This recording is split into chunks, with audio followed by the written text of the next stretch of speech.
he was like a hero to me. And I don't know if that made him feel closer to me or not. We are most comfortable with the familiar.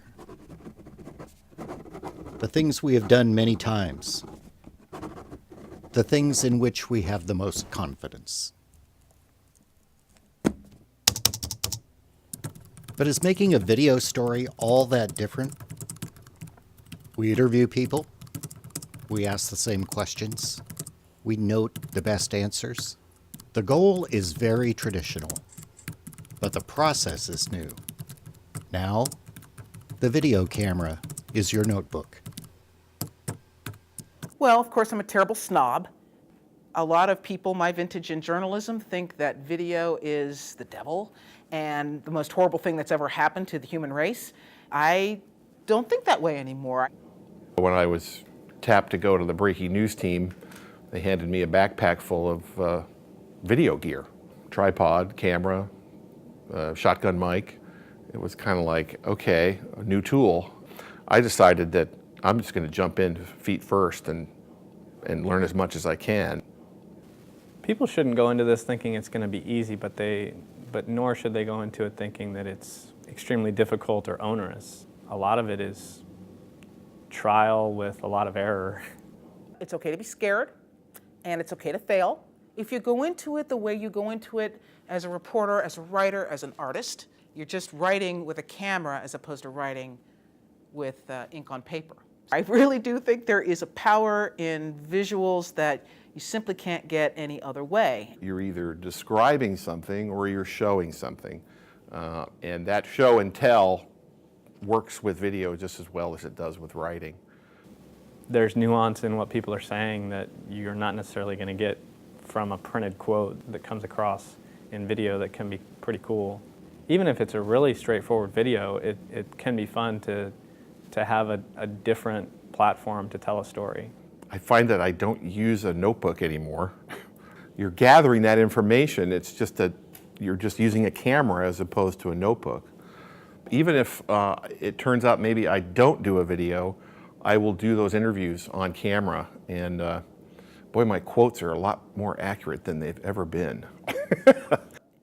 I'm growing as a writer with this tool. I think it can be a really remarkable way for a writer to step back and say, what am I trying to say? I find the writing sometimes benefits a lot from the video, because I'm able to go back and I'm basically re-experiencing that interview.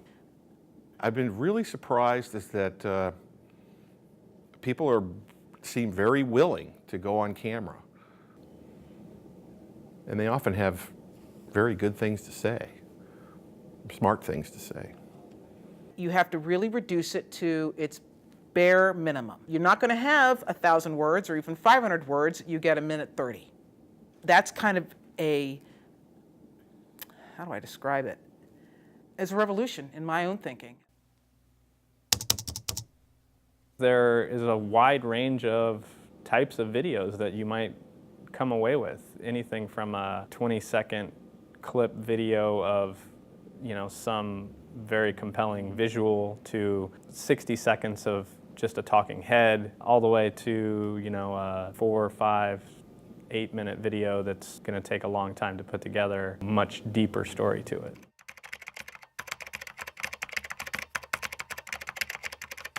For a long time, I've been thinking about doing a feature for the downtown page called Critter of the Week. And when I talked about this with Doug months ago, he said, oh, that would make a great video project. And I thought, no. This is an opportunity for me to open up my font of purple prose and write about people and their animals. But the more I thought about it, the more I thought, that's really the way to go with this. I called Mike Fredrickson at Michael Allen Clothier and went over there, had a tripod and set it up, and all of a sudden I had the raw material for a video, almost exactly the same way I would have collected it if I were just using my pen and paper. Almost exactly.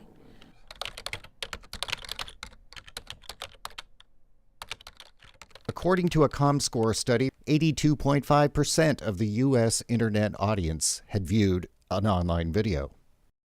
In a 2010 report from Cisco, 30% of Internet traffic is currently video. By 2013, 90% of Internet traffic will be video.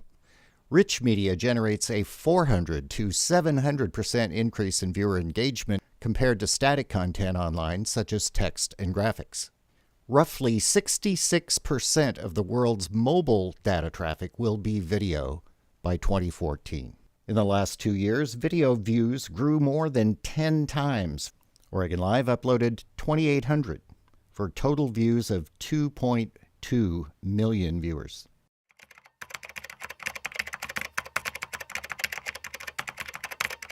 At first it shocked me, but then I realized, well, it's cute. The inspiration comes from the movie Up. We've had a lot of people that Larry Bingham helped me shoot. He got a lot of really nice long shots, and I was up close, and we did some interviews with some of the people who were involved with it. Using iMovie was ridiculously easy. I was shocked at how easy it was. I kept turning to Doug Perry and saying, why have I been fighting this? Why have I been resisting this for umpty-ump years now? I feel really glad to have this chance to learn these tools, because we're all going to have them no matter what. No matter what writing or journalism we do from here on out, you've got to be able to take pictures with it.